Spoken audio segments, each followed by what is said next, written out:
Assalamualaikum warahmatullahi wabarakatuh. Perkenalkan, nama saya David Firman Lesmana. Nama saya Putri Rianti Oktaviani. Saya Vinina.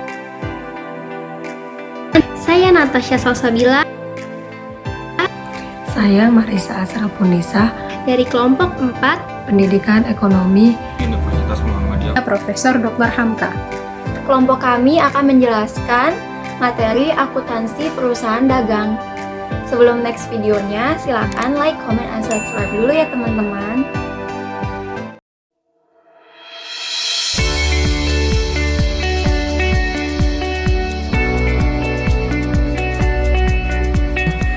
Perusahaan dagang adalah perusahaan yang kegiatan utamanya membeli, menyimpan, dan menjual kembali barang tanpa memberikan nilai tambah atau mengubah bentuk.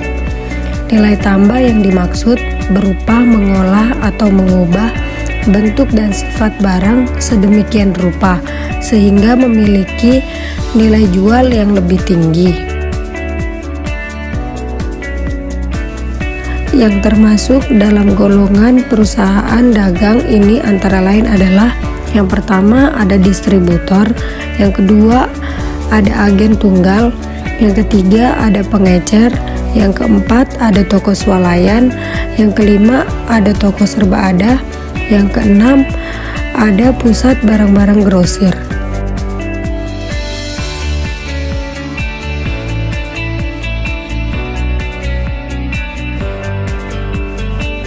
Yang pertama, mencatat transaksi di jurnal umum. Mencatat semua transaksi di jurnal umum adalah langkah pertama dalam siklus akuntansi dan digunakan untuk mencatat semua transaksi bisnis dan peristiwa dalam sistem akuntansi. Yang kedua, mencatat di buku besar pembantu. Setelah entry jurnal dibuat dalam jurnal umum, selanjutnya entry ini harus diposting dan ditransfer ke akun buku besar. Yang ketiga, membuat neraca saldo belum disesuaikan. Neraca saldo yang belum disesuaikan adalah daftar semua akun bisnis yang akan muncul di laporan keuangan sebelum entry jurnal penyesuaian akhir dibuat. Yang keempat, jurnal penyesuaian. Jurnal penyesuaian adalah entry jurnal yang dibuat pada akhir periode untuk mengoreksi akun sebelum laporan keuangan disusun. Yang kelima, neraca saldo telah disesuaikan. Neraca saldo setelah disesuaikan adalah daftar semua akun perusahaan yang akan muncul pada laporan keuangan setelah jurnal penyesuaian akhir dibuat. Yang keenam, membuat laporan keuangan. Menyiapkan laporan keuangan umum, termasuk neraca, laporan laba rugi, laporan laba ditahan, dan laporan arus kas. Adalah hal yang paling penting dalam siklus akuntansi, karena merupakan tujuan dari akuntansi keuangan.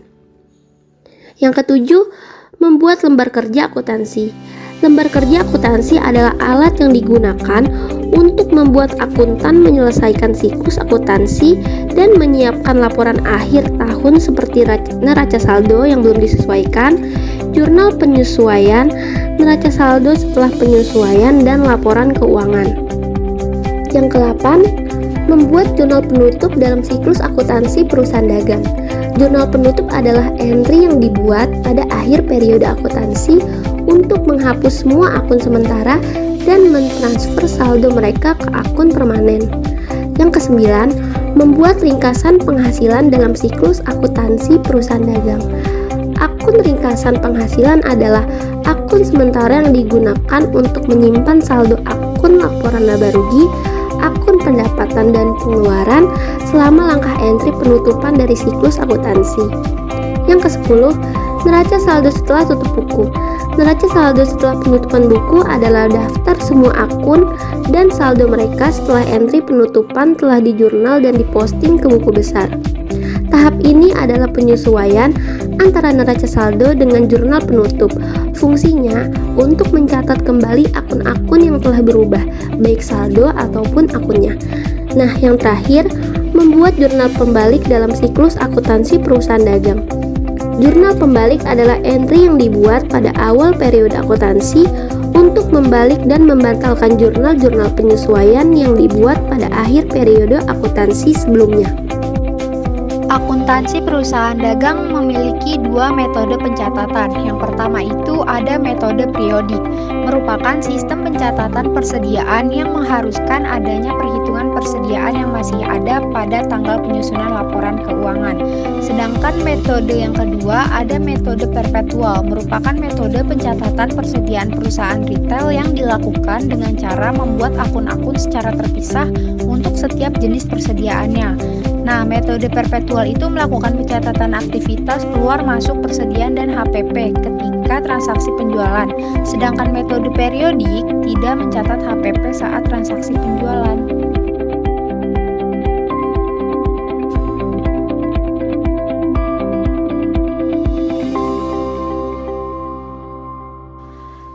Pencatatan transaksi spesifik atas barang dagangan. 1. Mencatat pembelian. 2. Retur pembelian. 3. Ongkos angkut. 4. Potongan pembelian. 5. Mencatat penjualan. 6. Retur penjualan dan penyesuaian harga. 7. Potongan penjualan. Dan 8. Penyesuaian atas persediaan barang dagangan.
Di dalam akuntansi perusahaan dagang terdapat jurnal khusus, yaitu 1.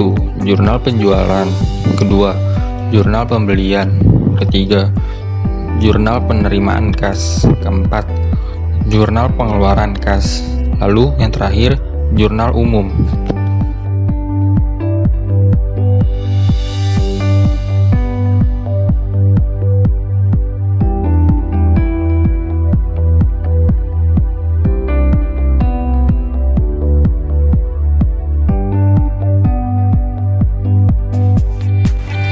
Ini adalah contoh soal perusahaan dagang PT Baramudi. Nah, di sini kita akan memasukkan soal PT Baramudi ke jurnal khusus. Nah, ini mulai dari tanggal 1. Tanggal 1 itu Tuan KLM menyetorkan modal tunai ke dalam kas perusahaan sebesar 17.500.000. Nah, untuk jurnalnya seperti ini. Nah, untuk jurnalnya seperti ini ya. Kasnya debit, modalnya kredit. Nah, kita taruhnya di jurnal khusus yang JU.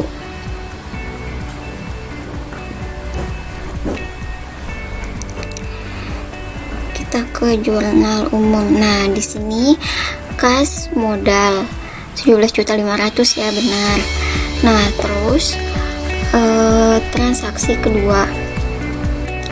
Transaksi kedua itu tanggal 3 bulan 3 dijual kaos cotton combat 20 kepada PT Barangkali sebesar 4.630.000 secara tunai. Nah, untuk jurnalnya seperti ini.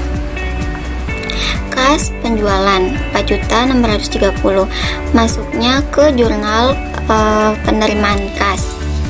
Nah, jurnal khususnya seperti ini. Tanggal 3.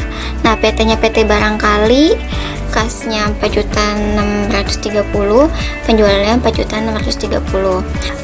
Untuk menghitung HPP persediaan barang awal, nah, ditambah hasil dari pembelian dikurang potongan pembelian dikurang persediaan akhir, nah sama dengan HPP.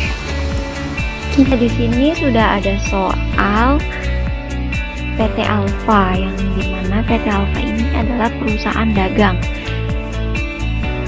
Baiklah, kita buka layarnya dulu. Nah, saatnya kita masuk ke transaksi. Mari kita lihat transaksinya dulu. Ini dokumen transaksi 1. Ini, nah di sini tercantumnya PT Alfa. Berarti di sini PT Alfa itu penjualan kredit ya. Karena itu penjualan kredit, caranya ke sales, enter sales. Nah, kita lihat customer-nya itu siapa. Oke, transaksi 1 itu toko Alex. Oh ya, ininya jangan lupa dihilangkan checklistnya. Nah, ini customer-nya toko Alex. Nah, terms-nya jangan lupa diganti sesuai dengan soalnya. Ininya in a given days. Nah, diskon days-nya itu diskon days-nya itu 10 ya. Balance due days-nya 30. Nah, ininya 1. Nya 1%. Kalau udah kayak gini bisa di oke. Nah, habis itu invoice-nya diganti dengan nomor fakturnya FPJ 121. Nah, date-nya jangan lupa diganti juga sesuai dengan faktur yang disoal, yaitu tanggal 2/12/2017. Jangan lupa ininya diganti, layoutnya diganti, kita jadinya item. Oke. Nah, tanggalnya berubah, diganti aja lagi. Nah, kalau udah kayak gini kita isiin. Tadi AUN 06 kuantitinya 20, AUN 08 ini 15, price-nya segini ya. Kita isi di sini 20, di tab aja AUN 06 use item, di tab price-nya 800.000, di tab lagi. Nah, ininya 15, di tab ininya yang kedua auction, ininya 900.000, di tab. Oke, dan dia ada biaya angkutnya 35.000 ya. 35.000 kita isikan, tapi ininya NT, use tax code. Nah, kita lihat balance due-nya udah sama belum sama yang di faktur 32485. Oke, kalau udah sama artinya kita bisa record. Transaksi pertama sudah. Nah, kita sudah menyelesaikan semua transaksi yang ada di PT Alfa. Saatnya kita mengecek laporan keuangan PT Alfa. Caranya di reports, terus kita ke profit and loss accrual, habis itu di display. Nah, ini diganti jadi 1/1/2017. Oke, ini udah benar. Kita lihat. Nah, sudah benar.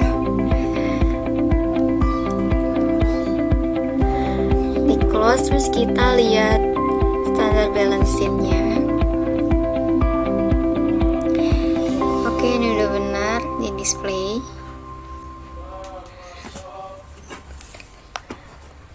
Nah, udah benar juga ya ininya, udah balance ini aset dan liability plus equity-nya udah balance. Di close, lalu kita cek lagi ke statement of cash flow, ke banking, terus nih display.